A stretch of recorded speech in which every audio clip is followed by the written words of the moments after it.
Good evening, everybody. Welcome here to Prog Monster. My name is Murph. I am the host of this show. This is a show dedicated to progressive rock and other forms of rock music. Gonna just pull up a little bit. So here we are, the final favorites episode for the year. Wednesday night's final one, Christmas Day.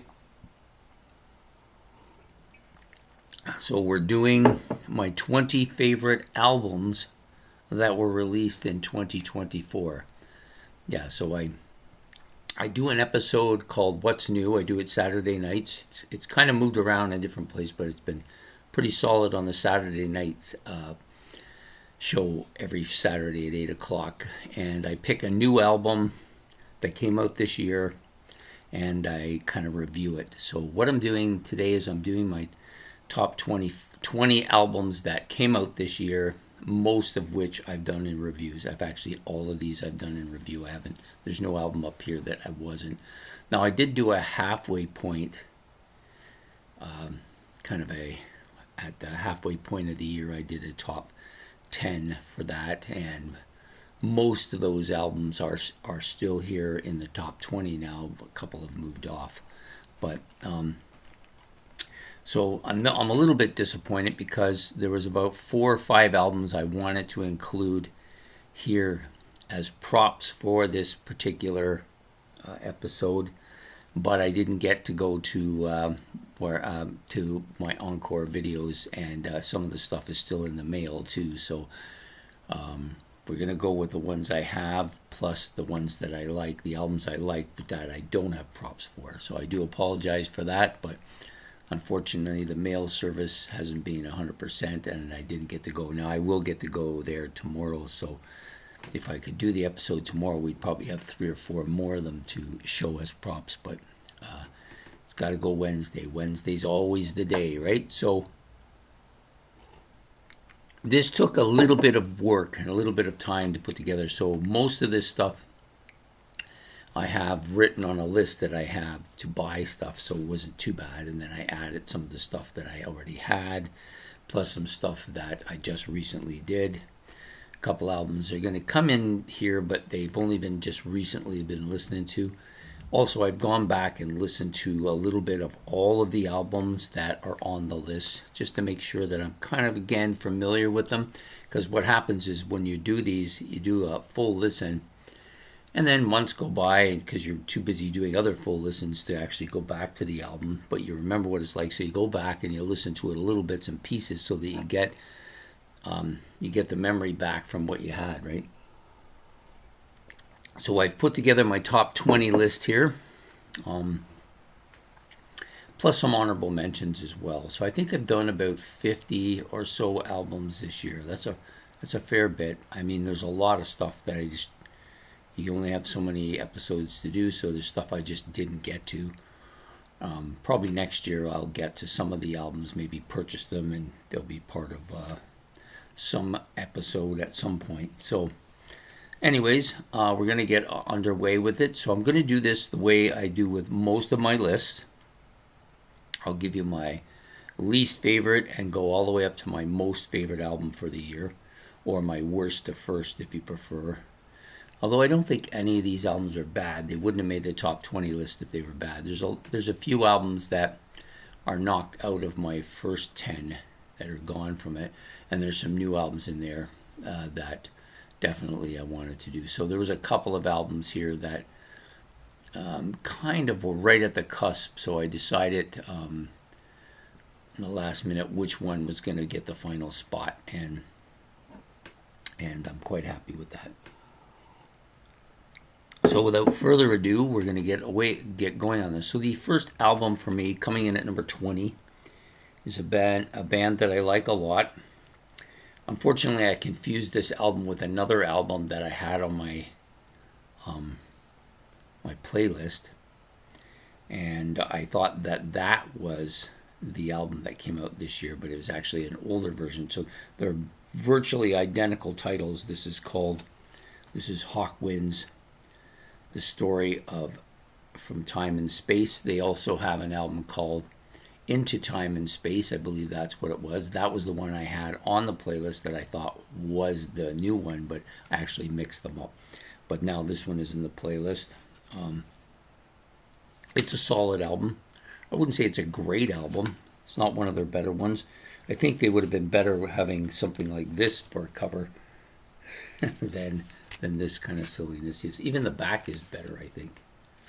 So anyways, that's my number 20 for the year. Hawkwind, Stories from Time and Space. So number 19 is the Big Big Train album, The Likes of Us. This is an album that I probably would have had if I'd gone shopping this week, but I didn't have. This was one of the 4 or 5 that I had planned to get, but I didn't get it. So, but I will be getting it at some point. So, Big Big Train coming here at number 19. Number 18, Sycophant. I did like this album, but I initially liked it quite a bit. It would have been higher up if I'd done it initially, but it's kind of sunk a little bit. I didn't care for it as much on the second and third listenings as I did on the first one. So but it's still good enough here to make this list. So coming out number 18 is Sycophant, their debut self-titled debut album, Sycophant. Number 17. This one was another one was like that. I liked it a lot when I first heard it. Kind of went down a little bit from subsequent listening tos, and that was the Windmill on the album was called Mind Scales. It's a pretty good, solid album, very progressive, of course, and excellent listening to. Next up was an album that originally wouldn't have been on this list. I hadn't put it in as one of my albums to buy, but upon listening to it again, it was the opposite of the other 2 albums. It kind of grew up on me a little bit more, and that's Plantoid, and the album is Pteropath. I like this a lot. It's a little bit more pastoral, I guess, in some ways. I guess you might want to call it, but good enough here to make number 16. Number 15, The Seaside Project, Foxes on the Road. This album has both been good for me, and there's parts of it I don't like as much, but overall I do like the album enough to put it in the 15th spot for sure. Next up is Overworld Dreams. This one and Seaside Project, for me, I was bouncing back and forth between the 2. I just think that this album is just a tiny bit better. It's got a little bit more going on. The sound is a little bit clearer. And the album is called Geography, which is going to be number 14. Number 13 is an album that I was going to buy last time I was at the record store. Had gone there with the intent to get it, and then they only had the deluxe version. I didn't want to spend that kind of money on the album. I wanted the basic album, but they had sold them all, so... But anyway, it's an album that I had gone there to get. It'd probably be the one I get, one of the ones I get tomorrow, which is Deep Purple's Equals One album. Really good for a band that's pushing 80. They're all pretty solid band.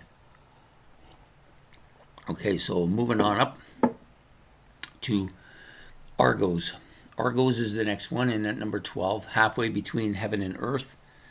This is a pretty solid album. Did better than I originally thought it was going to be. It was an album that I chose to listen to. I didn't really think was going to do all that much, but it's proved me wrong. I do like quite a bit of what's going on this album. Solid album, Argos, number 12, Halfway Between Heaven and Earth. Now we're starting to move up to an album that I actually purchased. I ordered it online and it came. Was one of the albums in my original top 10. And it's back here again. It's fallen off just slightly. Drifting Sun, Drifting Sun, and this album is Veil. Some great artwork on it. The stuff is very strong. Inside is good. I like these guys a little bit to IQ. I don't think they're as good as IQ. They don't have the vocal part. I think that's the part that hurts them a little bit. Not that this guy's bad. I think he's good, but I just like the guy and the vocalist in IQ quite a bit better. So Drifting Sun album is Veil. That's my number 11. Now we're getting into the top 10. This album probably was higher initially when I was thinking about doing my list. And then after listening to it, I thought, I think there's a few albums that I think are a little bit better than this one. And so it moved down just slightly, but it still makes the top 10. That's Ellesmere, Strange Skies. This is a solid album. Now we're going to move on to number 9. This might come as a surprise to some people. So most of the stuff we've done up till this point in the list have been pretty much different variations of progressive rock. Some an older style, some a newer style, some of them more melodic, some of them heavier, some of them more instrumental, but pretty much dominated by progressive rock, with the exception of the Deep Purple album. But now we're going to get into the top 10, and there's a lot more heavy stuff in the top 10, as my taste in music in the heavy stuff has really come on in the last half of the year. And so this is the Rods, Rattle the Cage. Absolutely killer album. Pretty heavy. This is not a band I thought was going to do much with me, but the album is just so catchy and so good. It's one of the albums I intend to get tomorrow. So I got about 4 or 5 of them in my head that I want to get tomorrow. This is one of them. Number 9, The Rods, Rattle the Cage. Next up is an album that I probably will purchase, but I'll probably purchase it online when I can get it as part of a package deal with a bunch of albums. It's Neil Morris's Restoration, Joseph Book 2. This is very good instrumental. I like the kind of concept story of it. I find the lyrics are really good. I find the music is really well orchestrated and put together. And it's very kind of, well, it's definitely very prog sounding. So number 8, Neil Morris, Restoration, Joseph Book 2. Next album up was in my top 10 originally when I did the first half year, and has moved up slightly in the last half of the year. And when I listened to it this week, I thought, wow, this album is better than I even remembered it. And that's Caligula Horse, Charcoal Grace. Album is going to come at number 7. If I had bought this album, which I intended to do, they don't have it where I go, so I'm going to have to order it online. I think it would have done much better. Next up is the Baroque Project, Time Voyager. This is another one that has moved up for me. Upon re-listening to it again, it's gotten stronger, and I felt like it had to be close to the top 5. And I think I like it just a little bit more than the Caligula Horse album. The Baroque Project, Time Voyager, great album. Now we're into the top 5. The number 5 album was an album that I also when I went to get the Deep Purple, I had this one was the other one that I had in mind. Well, there's actually 3 of them. So this was the second one I had in mind, which is Steve Hackett's Circus and the Night Whale. The only thing they had was the deluxe version, which I didn't really want. And so I decided to pass on it again. So that happened again. So, but still coming here at number 5. So, if I'd gotten it, maybe it would be higher than it is. Hard to say, because when I own an album, I tend to play it more and I can listen to it more when I'm doing stuff, which really makes an impact for me. The next album up was the third album that I went to buy there. They didn't even have any copies of it. They had 10 copies brought in, and all 10 went out the same day. Which tells you how strong this album is. I think this is probably one of the best albums of the year. Opeth's The Last Will and Testament. Now, I've never been a big Opeth fan until recently, when I got that one album that was very progressive. Now this one comes out. They've really mixed the elements of all the different type of music they did well together here. It's a well-constructed, just a fantastic concept album, I think. Opeth's Last Will and Testament at number 4. So now we're going to get into the top 3, all of which I own and will be showing you. These are, the Opeth one probably was number 3 going into today. But this album, because I own it and I was listening to it, this album I only got, to be honest with you, I didn't initially like it. I liked part of it, but I didn't like it enough to buy it. But since I failed to get all three of the albums I went to buy, I bought this one instead, and it's really grown on me a lot in the last week or two. Listened to it maybe 3 times. Each time I listen to it, I like it more. I don't like the back half as much as the front half of the album. Front half of the album is absolutely killer, especially that opening track. So we're talking about John Anderson and the Band of Geeks and his True album. It's got a lot of Yes sounds to it. Maybe better than just about any Yes album that come out in the past 2 or 3 decades. Just a really strong album. The best part about this is John Anderson's voice. Guy's approaching 80, and he still has the voice that he's had for 50 years. It's just an absolutely incredible sound to his voice. So this is going to be my number 3 album. It just narrowly beat out the Opeth. If I'd gotten that Opeth last week, it might have been a different story, but I didn't. So this one is number 3. So now to the top 2, which are easily the top 2. There's not even close. Number 2 is currently in my playlist. Both these albums are currently, well, my top 3 are all currently in my playlist. So number 2 is The Chronicles of Father Robin. This is the Magic Chronicles Book 3. I think this is the best of the 3 books. I still don't own the second one, but I have listened to it once. I just think this one is stronger than the others. I think the first one had about a half a dozen songs on it, and about 2 or 3 of them were really good, and the rest were kind of okay. This one doesn't have any bad ones. I think this is the stronger album. I do not think that the cover is as good as the first one. It's not as good a cover, but the songs are better. Just a fantastic album. I can't say enough about it. I did a video on it for new album releases early in the year. It ranked fairly high then. It's ranking even higher now. Obviously, it's the number 2, and I think we just ran out of year. If it had another month or so, it might have ended up number 1 overall. But number 1, I think everybody knows what's coming here. It's not a progressive album. It's one of 3 or 4 albums on this list that are not progressive. But it's a fantastic album nevertheless, and that's Judas Priest, Invincible Shield. Absolutely killer. It was a number 1 album for me for a while. Still in my playlist. I think it's one of the best comeback albums by any band. Although I haven't listened to the previous album to this, which I hear is as good or better than this one. I'll have to give that a listen to when I get a chance. But I love the artwork as well. It's really excellent artwork, among the best I've seen.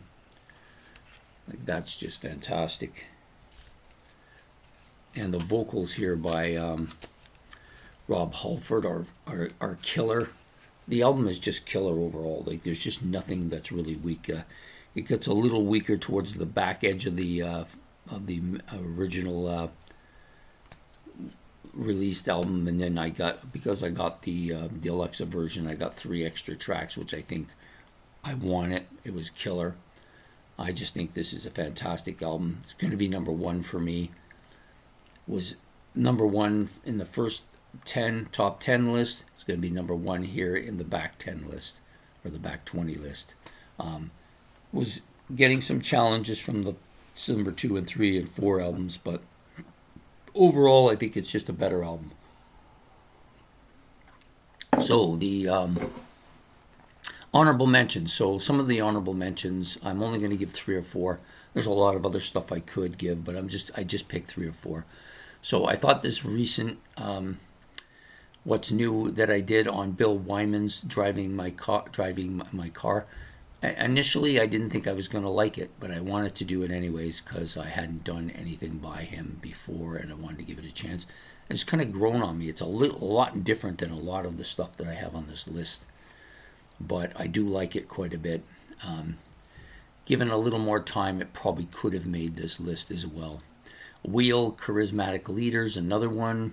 I think this is an album that I do like. I just don't like it as much as I originally had thought I would. Next up, Mesa Verde. This one did very well on my first list, on my top 10 halfway point list. but hasn't really done as well since then. And I listened to it today. It was one of the albums I was listening to today, and I just thought it's not as good as I originally thought. And those are the three I chose to do. Could have mentioned another 3 or 4 albums as well, but I think that's probably plenty enough. So I'm just going to give you the list one more time, this time in descending order. So number 1, Judas Priest, Invisible Shield. Number 2, The Chronicles of Father Robin, Magic Chronicles Book 3. John Anderson and the Band of Geeks, his True album, number 3. Number 4, Opeth, The Last Will and Testament. Number 5, Steve Hackett, The Circus and the Night Whale. Number 6, The Baroque Project, Time Voyager. Number 7, Caligula Horse and Charcoal Grace. Number 8, Neil Morris, his Restoration, Joseph, Book 2. The Rods, the Rattle the Cage album. Ellesmere, The Strange Skies. Drifting Sun, which we have here, and the Veiled album.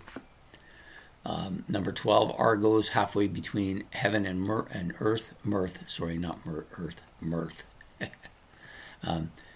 Number 13, Deep Purple and their Equals One album. Overworld Dreams and Geography is number 14. Seaside Project and Foxes on the Road album.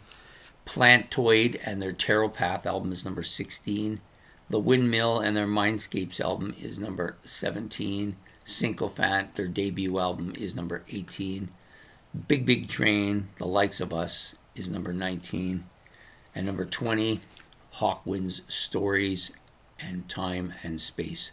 The one album I didn't mention that I should have mentioned as an honorable mention was the Peter Gabriel I and O album.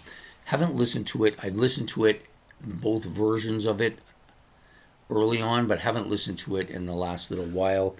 I can't say I'm overly crazy about it. I mean, his vocals are fantastic, and the sound of the album is very clear. I think it's just the content on the album. It's a little bit too soft, too slow, not heavy at all, and that it was a little bit of a disappointment for me. Of all the Gabriel albums that I've listened to over the years, this one didn't come in very well for me. But I think maybe given time, it might grow on me. It's an album that's on my list to buy as well. So anyways, I hope you've enjoyed this episode of my 20 favorite albums that were released in the year 2024, this year. And I hope to see you all in the next year when we'll be doing all the new albums that come out next year as well. So anyways, have yourself a good evening. Don't forget to hit the like and the subscribe. That's much appreciated. And if you can hit the notification bell so you don't miss any episodes, would be great as well. Any comments, if you want to put down albums you think should have been on this list, but maybe I forgot about them, or maybe I hadn't get a chance to get to them. There's quite a few albums out there that I didn't get a chance to get to. A lot of them I saw last night when I watched the in the Prague seat from I'm drawing a blank. Sea of Tranquility, when they did their in the Prague seat top 3 or 4 albums for the year, their best 3. There was a lot of stuff that came up that I didn't even know about. So, as usual, that's how it happens, right? That's how we learn, right? So anyways, I hope you've enjoyed this episode. We will see you next year, because this is the last episode for favorites for the year. We'll see you next year with the first episode of favorites, which I believe will be on January the 1st. So look forward to seeing you then. Take care. Have yourself a good evening. And from Prague Monster, goodbye.